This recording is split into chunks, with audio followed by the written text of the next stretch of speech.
2017's Logan was supposed to be Jackman's last outing as Wolverine, but in September, Ryan Reynolds announced that Jackman would return as Wolverine in Deadpool 3. And today in this video, we're going to talk about Reynolds revealing the idea for Jackman to return as Wolverine, how Jackman's return makes the MCU's best Wolverine possible, and discuss what would happen to Deadpool's universe after he joins the MCU. So sit back and relax. First off, Reynolds revealing some exciting news for Wolverine's return. Even though the two actors are friends in real life and recently released a funny video about Deadpool 3's plot. Hi. Hi. How are you? You have questions. Yes. I had a lot of questions. I'm sure you had a lot of questions. Details about the iconic X-Men star's return and various canon issues are still being kept secret. In a recent interview, Reynolds revealed that it was Jackman's idea to bring Wolverine back for Deadpool 3. That's surprising. The Deadpool actor also said that he had pitched a Deadpool Wolverine MCU movie after Disney and Fox merged, but Marvel Studios president Kevin Feige initially turned it down, and then added that Jackman was the one who called him and told him he wanted to come back. As for the Australian actor, he has hinted that Wolverine would be more angry and grumpy in Deadpool 3 than in any other movie.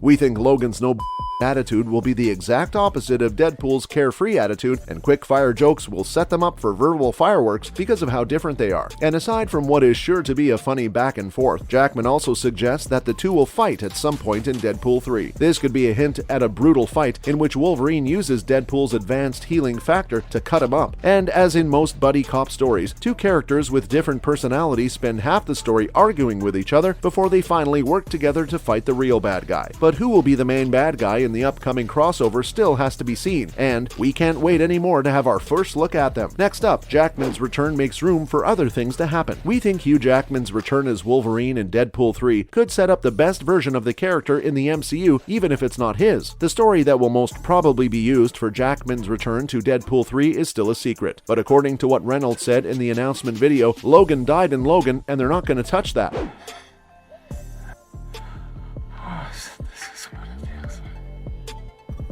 Well, this means that Wolverine's role in Deadpool 3 won't be related to what happened in Logan. This simple story choice fits with Logan's unclear place in the X-Men franchise and the loose continuity of Fox's X-Men movies in general. And Wolverine's easy return to action in Deadpool 3 means that there's nothing stopping X-23 from doing the same. Even better, Deadpool 3 won't be the first MCU movie to bring back a character from a Fox X-Men movie. As we saw in Doctor Strange and the Multiverse of Madness, Patrick Stewart came back as a different version of Professor Charles Xavier.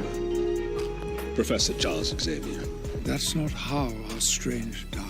But as Deadpool is a comically meta character, it's possible that Deadpool 3 won't even try to explain Jackman's return. Instead, it might just bring Wolverine back into a new story with Wade Wilson, complete with a comically accurate suit. And it's possible to take the same casual approach to continuity with X-23, but the goal would be to set Keen up for a longer-term return to the MCU, followed by why Daphne Keen's X-23 should be the Wolverine of the MCU. We all remember Daphne Keen's iconic performance as X-23, which was a slightly changed version of the character as an 11-year-old girl, and when Disney bought Fox, fans who were keen about how Keen played the wild Laura wanted her to reprise her role in the MCU. This brings us to our opinion. We think putting Keen's X-23 in the MCU as Wolverine would be a move that would definitely connect with people, as Logan dies at the end of the movie and Laura takes charge of the young mutants who have escaped captivity. This is something like the passing of the torch, and if Jackman comes back in Deadpool 3, it could be just the unexpected thing that allows Keen to take over Laura's role in a way that isn't just temporary. Hugh Jackman's return in Deadpool 3 could be just what Daphne Keen needs to return as X-23 if she wants to. And obviously, Hugh's long time as Wolverine could be a great legacy for Keen to follow. Moving on to what happens to Deadpool's universe when he joins the MCU. We all know how Hugh Jackman's promise to be in Deadpool 3 has stirred up a lot of excitement about the sequel and made people wonder who else will be in Wade Wilson's first MCU movie. As of now, Leslie Uggams is the only other actor who's been confirmed to return to the franchise, as she's going to reprise her role of Blind AI. Disney and Marvel Studios also bought the rights to the X-Men movie series set in the same world as the Deadpool movies. Even though the chances of adding new faces to Deadpool 3 have gone up a lot, it's still unclear if anyone is coming back besides Blind AI. Morena Baccarin, Josh Brolin, and Zazie Beetz have all expressed that they'd like to be in the third movie, which would be great for the continuity of the story. We also think that Multiversal Madness makes it possible to bring in any mutants from Fox's franchise, and if Deadpool 3 has to carry that MCU MCU weight, they could bring in mutants who have already been in movies with Wade Wilson. Marvel could also hide some characters' return or involvement while keeping fans' attention on the big Wolverine-Deadpool team-up Dream News. But it would be a mistake to miss the chance to learn more about Cable and Deadpool's relationship, as their chemistry was top-notch in the previous film. Now let's look at what it could mean if Cable comes back for Deadpool 3. Back in 2004, Marvel made one of the best buddy teams in its history. After the cancellation of each character's solo series at the time, the Cable and Deadpool comic ran for 50 issues. At first glance, Deadpool and Cable seem like an odd pair, since Deadpool wants to shoot first and talk about it later, and Cable, well, Cable is always too serious. But despite their dynamics, the series was well received. We expect to learn more about Cable's techno-organic virus, the events in his past that made him so serious, and how much he